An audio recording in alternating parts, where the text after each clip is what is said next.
Hello everyone. आपण समस्त को आमर यूट्यूब चैनल फ्रेश ओडिशा को मु स्वागत करुच्ची। आज वीडियो रे आमे पढ़िबा अष्टम श्रेणी सोशल साइंस सामाजिक विज्ञान चतुर्थ अध्याय भारत में औपनिवेशिक युग। यही अध्यायर प्रश्न उत्तर गुड़िक आज वीडियो आम डिस्कसन करवा। तो समस्त की रिक्वेस्ट है समस्ते वीडियोटी को शेष पर्यंत देखिए।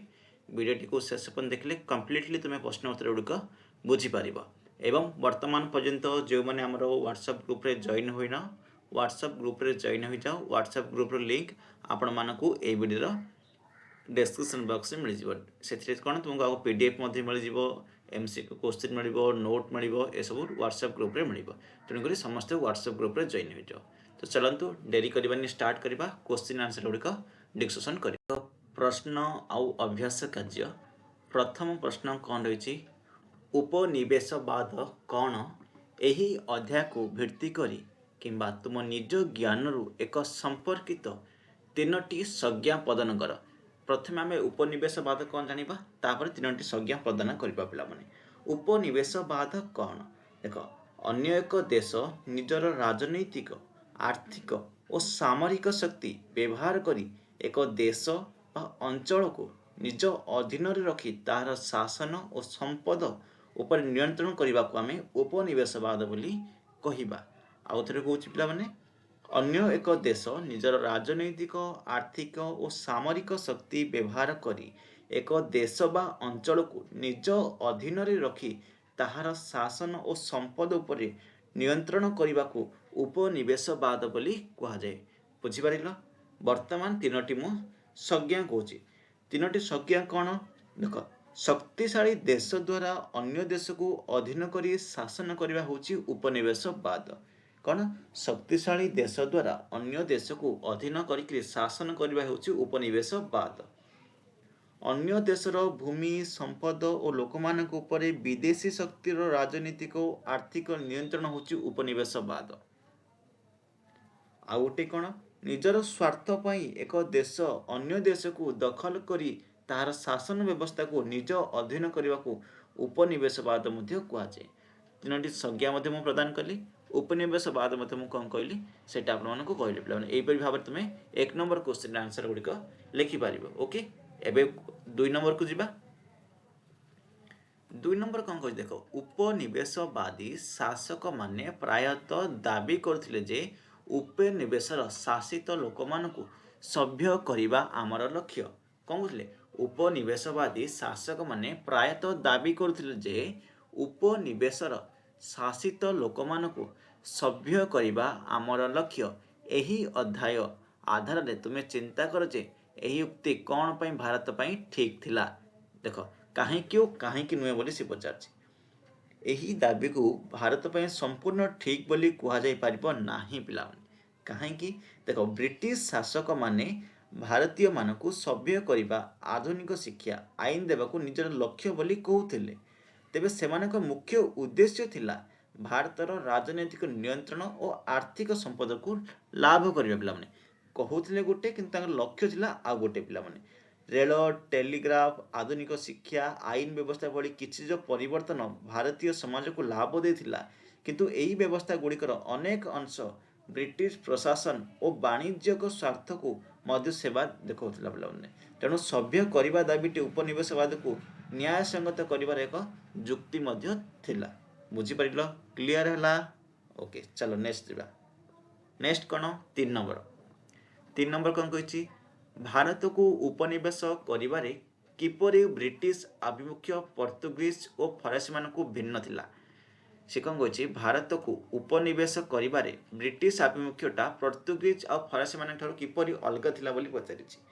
देख पोर्तुगीज और फरासी माने भारत में मुख्यतः वाणिज्य केंद्र किछि अंचल उपर नियंत्रण स्थापन करथिले किंतु ब्रिटिश माने धीरे धीरे वाणिज्य राजनीतिक शक्ति आड़ को बढ़ी पिला। आउ थे कौच पोर्तुगीज और फरासी माने भारत में मुख्यतः वाणिज्यिक केंद्र और किछि अंचल उपर नियंत्रण स्थापन करथिले किंतु जो ब्रिटिश माने कौन कले धीरे धीरे वाणिज्य राजनीतिक शक्ति आड़ को बढ़ी। ईस्ट इंडिया कंपनी युद्ध कूटनीति चुक्ति और विभाजन और शासन नीति ମାଧ୍ୟମରେ ଭାରତର ବିଶାଳ ଅଞ୍ଚଳ ଉପରେ ନିଜର ନିୟନ୍ତ୍ରଣକୁ ସ୍ଥାପନ କରିଥିଲା। 1757ର ଯେଉଁ ପ୍ଲାସି ଯୁଦ୍ଧ ପରେ ପିଲାମାନେ ପ୍ଲାସି ଯୁଦ୍ଧ ପରେ ବ୍ରିଟିଶ ରାଜନୈତିକ ପ୍ରଭାବ ଦ୍ରୁତ ଭାବରେ ବଢ଼ିଲା। ତାପରେ ଶେଷରେ 1858ରୁ ଭାରତ ସିଧାସଳଖ ବ୍ରିଟିଶ ରାଜମୁକୁଟରେ ଶାସନାଧୀନ ହୋଇଥିଲା ପିଲାମାନେ। କ'ଣ କେବେରୁ 1858 3 ନମ୍ବର ବି କ୍ଲିୟର ହେଲା ପିଲାମାନେ। ଏବେ ଯିବା 4 ନମ୍ବର। 4 ନମ୍ବର କ'ଣ କହିଛି? 4 ନମ୍ବର କହିଛି ଭାରତୀୟମାନେ ସେମାନଙ୍କର ନିଜସ୍ୱ ପରାଧୀନତା ପାଇଁ ଇଂରେଜମାନଙ୍କୁ ପାଣ୍ଠି ଯୋଗାଇଥିଲେ। ଭାରତୀୟମାନେ ସେମାନଙ୍କର ନିଜସ୍ୱ ପରାଧୀନତା ପାଇଁ ଇଂରେଜମାନଙ୍କୁ ପାଣ୍ଠି ଯୋଗାଇଥିଲେ। ବ୍ରିଟିଶମାନଙ୍କର ଭାରତର ରେଳ ଓ ଟେଲିଗ୍ରାଫ ପରି ଭିତ୍ତିଭୂମି ପ୍ରକଳ୍ପର ଅର୍ଥ କ'ଣ ବୋଲି ସେ କହିଛି। ଦେଖ ପିଲାମାନେ, ବ୍ରିଟିଶ ଶାସନ ଭାରତରୁ ଆଦାୟ କରୁଥିବା କର, ରାଜସ୍ୱ ଓ ଅନ୍ୟାନ୍ୟ ଆୟର ଏକ ଅଂଶ ଭାରତର ପ୍ରଶାସନ ଓ ଭିତ୍ତିଭୂମିର ନିର୍ମାଣ କାର୍ଯ୍ୟରେ କରୁଥିଲା ପିଲାମାନେ। ଯେପରିକି ରେଳ ହେଉ କିମ୍ବା ଟେଲିଗ୍ରାଫ ହେଉ, ଏଇଟା କେତେଟା ଉଦାହରଣ ପିଲାମାନେ। ବ୍ରିଟିଶ ଶାସନ ସମୟରେ କ'ଣ ହେଉଥିଲା, ଭାରତରୁ ଯେଉଁ ଆଦାୟ ହେଉଥିଲା, କର ହେଉଥିଲା, ରାଜସ୍ୱ ହେଉଥିଲା, ତାର କେତେଟା ଅଂଶ ପ୍ରଶାସନିକ ଭିତ୍ତିଭୂମି ସ୍ଥାପନ ମଧ୍ୟ ବ୍ୟବହାର କରୁଥିଲା।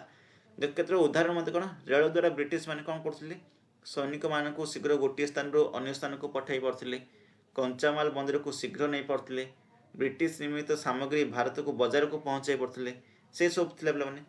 ଟେଲିଗ୍ରାଫ ଦ୍ୱାରା ପ୍ରଶାସନିକ ଓ ସାମରିକ ସନ୍ଦେଶ ଶୀଘ୍ର ପଠାଯାଇ ପାରୁଥିଲା। ତେଣୁ ଏହି ପ୍ରକଳ୍ପ ଗୁଡ଼ିକ ଭାରତର ଉନ୍ନତିରେ କିଛି ଭୂମିକା ନେଇଥିଲେ ମଧ୍ୟ ବ୍ରିଟିଶ ଶାସନ ଓ ଆର୍ଥିକ ସ୍ୱାର୍ଥକୁ ମଧ୍ୟ ମଜବୁତ କରିଥିଲା। ବୁଝିଲ? ତାପରେ ଯିବା 5 ନମ୍ବର କ୍ୱେଶ୍ଚିନ୍। କ'ଣ? 5 ନମ୍ବର କ୍ୱେଶ୍ଚିନ୍। 5 ନମ୍ବର କ୍ୱେଶ୍ଚିନ୍ କ'ଣ? ବିଭାଜନ ଓ ଶାସକ। ବିଭାଜନ ଓ ଶାସନ ବାକ୍ୟାଂଶର ଅର୍ଥ କ'ଣ? ଭାରତରେ ବ୍ରିଟିଶମାନେ କିପରି ଏହାକୁ ବ୍ୟବହାର କରିଥିଲେ, ଉଦାହରଣ ଦିଅ ବୋଲି ସେ କହିଥିଲେ। ବିଭାଜନ ଓ ଶାସନର ଅର୍ଥ ହେଉଛି ଲୋକମାନଙ୍କର ମଧ୍ୟରେ ଜାତି, ଧର୍ମ, ଭାଷା, ଅଞ୍ଚଳ ବା ରାଜନୈତିକ ଭିନ୍ନତାକୁ ବଢ଼ାଇ ସେମାନଙ୍କୁ ଏକତ୍ରିତ ହେବାରୁ ରୋକି ନିଜର ଶାସନକୁ ମଜବୁତ କରିବା ହେଉଛି ପିଲାମାନେ। ବିଭାଜନ ଓ ଶାସନ କ'ଣ? ବିଭାଜନ ଓ ଶାସନର ଅର୍ଥ ହେଉଛି ଲୋକମାନଙ୍କ ମଧ୍ୟରେ ଜାତି, ଧର୍ମ, ବର୍ଣ୍ଣ, ଅଞ୍ଚଳ, ଭାଷା, ରାଜନୈତିକ ଭିନ୍ନତାକୁ ବଢ଼ାଇକିରି ସେମାନଙ୍କୁ ଏକତ୍ରିତ ହେବାକୁ ରୋକିବାକୁ ଆଉ ନିଜର ଶାସନ ମଜବୁତ କରିବାକୁ ବିଭାଜନ ଓ ଶାସନ ବୋଲି ଆମେ କହିବା। ଭାରତରେ ପିଲାମାନେ ଉଦାହରଣ କ'ଣ ଦିଅ ବୋଲି କହିଛି, କିପରି ବ୍ୟବହାର କରିଥିଲେ ତାର କିଛି ଉଦାହରଣ ଦେବ। ଦେଖ, ବ୍ରିଟିଶମାନେ ଭାରତୀୟ ଶାସନମାନଙ୍କ ମଧ୍ୟରେ କ'ଣ କରୁଥିଲେ, ବିବାଦ ସୃଷ୍ଟି କରୁଥିଲେ, ପ୍ରତିଦ୍ୱନ୍ଦ୍ୱିତାର କ'ଣ ଫାଇଦା ଉଠାଉଥିଲେ, ଧର୍ମ ଓ ସମ୍ପ୍ରଦାୟ ଆଧାରରେ ରାଜନୈତିକ ଭିନ୍ନତାକୁ ମଧ୍ୟ ବଢ଼ାଇଥିଲେ। 1905ରେ ବଙ୍ଗଭଙ୍ଗ ମଧ୍ୟ ବ୍ରିଟିଶ ନୀତିକୁ ନେଇ ବ୍ୟାପକ ଭାବେ ବିଭାଜନ ଓ ଶାସନ ସହିତ ଯୋଡ଼ା ଯାଇଥାଏ ପିଲାମାନେ। 1905ରେ କ'ଣ ବଙ୍ଗଭଙ୍ଗ, ଏଇଟା ମନେ ରଖିବ ପିଲାମାନେ। ଠିକ୍ ଅଛି, 5 ନମ୍ବର ସରିଲା। 6 ନମ୍ବରକୁ ଯିବା। 6 ନମ୍ବର କ'ଣ କହିଛି? କୃଷି, ଶିକ୍ଷା, ବାଣିଜ୍ୟ କିମ୍ବା ଗ୍ରାମୀଣ ଜୀବନ ମଧ୍ୟରୁ ଭାରତୀୟ ଜୀବନର ଯେକୌଣସି ଗୋଟିଏ କ୍ଷେତ୍ରକୁ ବାଛ। ସେ କହୁଛି କି କୃଷି, ଶିକ୍ଷା, ବାଣିଜ୍ୟ କିମ୍ବା ଗ୍ରାମୀଣ ଜୀବନ ମଧ୍ୟରୁ ଯେକୌଣସି ଭାରତୀୟ ଜୀବନର ଗୋଟିଏ କ୍ଷେତ୍ରକୁ ବାଛ ବୋଲି କହିଛି। ଉପନିବେଶିକ ଶାସନ ଦ୍ୱାରା ଏହା କିପରି ଭାବରେ ପ୍ରଭାବିତ ହୋଇଥିଲା, ସେହି ପରିବର୍ତ୍ତନ ଆଜି ମଧ୍ୟ ସମାଜରେ ଦେଖିପାରୁଛ କି ଗୋଟିଏ ଛୋଟ ପ୍ରବନ୍ଧ, କବିତା ବା ଚିତ୍ର ମାଧ୍ୟମରେ ପ୍ରକାଶ କର ବୋଲି ସେ କହିଛି। ଦେଖ, ଆମେ ନେଇପାରିବା ଏଇଠି କୃଷି ଆମେ ନେଉଛୁ ପିଲାମାନେ। ଦେଖ, ଠିକ୍ ଅଛି, ଉପନିବେଶ ଶାସନରେ କୃଷି କିପରି ପ୍ରଭାବିତ ହୋଇଥିଲା ସେଇଟା ମୁଁ କହୁଛି। Okay, 6 number. ଦେଖ, ଉପନିବେଶିକ ଶାସନରେ ଭାରତୀୟ କୃଷିରେ ବହୁତ ପରିବର୍ତ୍ତନ ଆସିଥିଲା। ବ୍ରିଟିଶମାନେ ଜମିରୁ ଅଧିକ ରାଜସ୍ୱ କରିବାକୁ ବିଭିନ୍ନ ଭୂ ରାଜସ୍ୱ ବ୍ୟବସ୍ଥା ମଧ୍ୟ ଲାଗୁ କରିଥିଲେ। ଅନେକ କୃଷକଙ୍କୁ ଖାଦ୍ୟ ଫସଲ ପରିବର୍ତ୍ତେ ନୀଳ ଚାଷ କରାଯାଇବାକୁ କହିଥିଲା। କପା, ଅଫିମ ଭଳି ନଗଦ ଫସଲ ଚାଷ କରିବାକୁ ପ୍ରୋତ୍ସାହନ ମଧ୍ୟ ବାଧ୍ୟ କରାଯାଇଥିଲା। ନୀଳ ଚାଷ ସମୟରେ ଦେଶ ନୀଳ ଚାଷ ପାଇଁ ଆନ୍ଦୋଳନ ମଧ୍ୟ ହୋଇଥିଲା। 1/4 ଯଦି କମ୍ ହେବ ତାହେଲେ ଦିଆଯିବ ବୋଲି କୁହାଯାଇଥିଲା, କର ମାଗଣା କରାଯିବ ବୋଲି ମାଫ କରାଯିବାକୁ କୁହାଯାଇଥିଲା। କିନ୍ତୁ ସେ ସମୟରେ କ'ଣ ଥିଲା, 1/4 କମ୍ ଚାଷ ହୋଇଥିଲେ ମଧ୍ୟ କର ନିଆଯାଇଥିଲା। ଏପରି ଅନେକ କିଛି ରହିଛି ପିଲାମାନେ। ଅଧିକ କର, ଋଣ ଓ ଫସଲର ମୂଲ୍ୟ ଅସ୍ଥିରତା ଯୋଗୁଁ ଅନେକ କୃଷକ ଆର୍ଥିକ ସମସ୍ୟାରେ ମଧ୍ୟ ପଡ଼ିଥିଲେ। ଏହାର ଅଭାବ ମଧ୍ୟ ଆଜି ମଧ୍ୟ ଜମି ବ୍ୟବସ୍ଥା, କୃଷି ପଦ୍ଧତି ଓ ଗ୍ରାମୀଣ ଅର୍ଥନୀତି କିଛିଟା ରୂପରେ ଅନୁସାରେ ଦେଖାଯାଉଛି ପିଲାମାନେ। ଠିକ୍ ଅଛି, ତାପରେ ହେଲା 7 ନମ୍ବର କ୍ୱେଶ୍ଚିନ୍। 7 ନମ୍ବର କ୍ୱେଶ୍ଚିନ୍ କ'ଣ କହିଛି? କଳ୍ପନା କର ଯେ, କ'ଣ କହିଛି? କଳ୍ପନା କର ଯେ ତୁମେ 1857ରେ ଜଣେ ସମ୍ବାଦଦାତା ଝାନ୍ସୀ ରାଣୀ ଲକ୍ଷ୍ମୀବାଈଙ୍କର ପ୍ରତିରୋଧ ସମ୍ପର୍କରେ ଏକ ଛୋଟ ସମ୍ବାଦ ଲେଖ।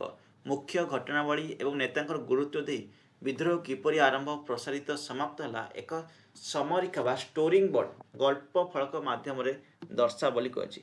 ଲେଖିପାରିବ छोट संवाद गोटे लिख कौन झांसी 1857 एपर लिखिदेव लिख ब्रिटिश शासन विरोध में भारत में विभिन्न अंचल विद्रोह आरंभ होती झांसीर राणी लक्ष्मीबाई ब्रिटिश मान विरोध में साहसिकतार प्रतिरोध नेतृत्व नहीं झांसी उपरे ब्रिटिश आक्रमण पर राणी निज सेना सहित दृढ़ भाव युद्ध करते से जो काली और ग्वालियर दिग को जाई अन्य विद्रोह नेता मान सहित जोग देते 1858 ग्वालियर निकट में युद्ध करुवा समय राणी लक्ष्मीबाई मृत्यु होता पाने समय रेखा कौन थी 10 मे 1857 10 मे 1857 मेरठ रे विद्रोह आरंभ होता मे 1957 दिल्ली रे विद्रोही माने बहादुर शाह जफर को नेता भाव ग्रहण करती 1857 झांसी राणी लक्ष्मीबाई प्रतिरोध होता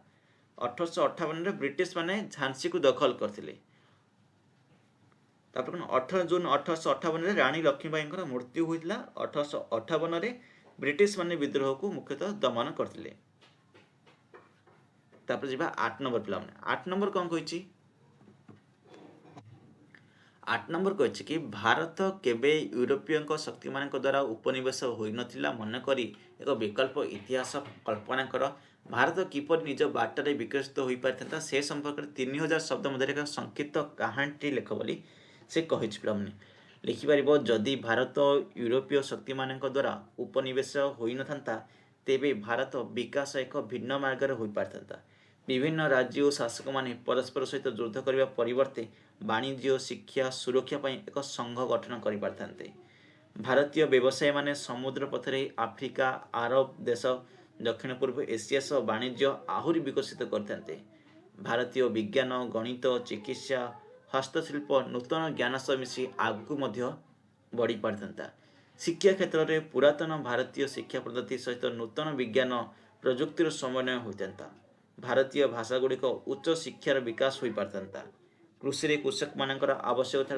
अधिक गुरुत्व दि जाता देशी शिल्प हस्तशिल्प विदेश प्रतिस्पर्धार ध्वंस होगा परिवर्ते आहुरी विकसित हो पारता तथापि यह निश्चित नुहे जे उपनिवेशवाद नथिले भारत सबु क्षेत्र निश्चित भाव अधिक उन्नत होता भारतर आभ्यंतरीण राजनीतिक संघर्ष सामाजिक असमानता और आर्थिक समस्या विकास को प्रभावित कर पारता तेणु यह एक कल्पित इतिहास कहले चले निश्चित भाव भविष्यवाणी नुहे ओके एमती लिखिपर तापर जीवा पिला माने 9 नंबर कौन कही अभिनय माध्यम भारत में ब्रिटिश उपनिवेशवादी शासन उपर एक ब्रिटिश अधिकारी और दादा भाई नरेंद्र गोटे भारतीय व्यक्तित्व मध्य ऐतिहासिक कथोपकथन प्रदर्शन कर बोली कही देख प्रथम लिखिदे पार ब्रिटिश अधिकारी आमे भारतर रेल टेलीग्राफ आधुनिक शिक्षा आईन व्यवस्था आनीचु या भारतर उन्नति में आवश्यक दादा भाई नारोजी कौन कहते कि यही व्यवस्था किसी लाभ निश्चित अच्छी किंतु यार खर्च मुख्यतः भारतीय लोकों आयु ही होउची ब्रिटिश अधिकारी किंतु ब्रिटेन भारत को आधुनिक वाणिज्य सह जोड़ी नारोजी कहते तथापि भारत धन संपद एक बड़ अंश ब्रिटेन को जाऊँगी या मु धन निष्कासन सिद्धांत बा ड्रेन थ्योरी माध्यम व्याख्या करिछि ओके तापर ब्रिटिश अधिकारी कहते कौन आमे भारत शांति श्रृंखला रखीचु नारोजी कहते प्रकृत उन्नति सेतेबेले हेबो जेतेबेले भारतीय माने निज देशर शासन में समान अधिकार पाइबे एवं देशर संपद देशर लोकमानक मंगल रे व्यवहृत हो एपरि भाव लिखिपर ओके शेष क्वेश्चन आइले पिला शेष क्वेश्चन कौन उपनिवेशवादी शासन समय तुम राज्य बा अंचल एक प्रतिरोध आंदोलन आदिवासी कृषक राजकीय विषय चिंता कर निम्नलिखित विषय गुड़िक वर्णना कर एक बरणी प्रस्तुत कर बोली प्रमुख कारण कौन थाए जदि थाए बोली कही देख ओडिशा एक प्रतिरोध आंदोलन पाइक विद्रोह आम नेबा देख रही गोटे ठीक अच्छे ना प्रथम कह प्रमुख कारण कौन थिला प्रमुख कारण कौन पिला 1870 पाइक विद्रोह होता ब्रिटिश मान अत्याधिक राजस्व और आर्थिक नीति जो होता पाइक मान पारंपरिक अधिकार और सुविधार हस्तक्षेप जमी व्यवस्था परिवर्तन तापर कृषक और साधारण लोकों ऊपर आर्थिक चाप ब्रिटिश प्रति रोथुवा असंतोष आंदोलन नेतृत्व किए नहीं आंदोलन नेतृत्व ये जो ବିଦ୍ରୋହର ମୁଖ୍ୟ ନେତା ଥିଲେ ପିଲାମାନେ ବକ୍ସି ଜଗବନ୍ଧୁ ବିଦ୍ୟାଧର। ତାଙ୍କ ଅନେକ ପାଇକ କୃଷକ ସ୍ଥାନୀୟ ଲୋକ ବ୍ରିଟିଶ ବିରୋଧରେ ଯୋଗ ଦେଇଥିଲେ।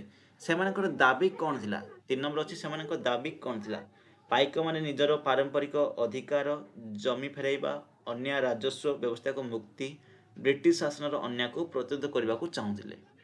ଏଥିପ୍ରତି ବ୍ରିଟିଶମାନଙ୍କର ପ୍ରତିକ୍ରିୟା କିପରି ଥିଲା? ବ୍ରିଟିଶମାନଙ୍କର ପ୍ରତିକ୍ରିୟା କିପରି ରହିବ? ଅବଭିୟସଲି ବ୍ରିଟିଶମାନଙ୍କର ସାମରିକ ଶକ୍ତି ବ୍ୟବହାର କରି ବିଦ୍ରୋହୀମାନଙ୍କୁ ଦମନ କରିଥିଲେ। ଅନେକ ବିଦ୍ରୋହୀଙ୍କୁ ଗିରଫ କରାଯାଇଥିଲା, ଦଣ୍ଡ ମଧ୍ୟ ଦିଆଯାଇଥିଲା। ତାପରେ ଶେଷରେ କ'ଣ ହେଇଛି? ଫଳାଫଳ କ'ଣ ଆସିଛି ବୋଲି ସେ କହିଛି। ଫଳାଫଳ କ'ଣ ହେଇଥିଲା?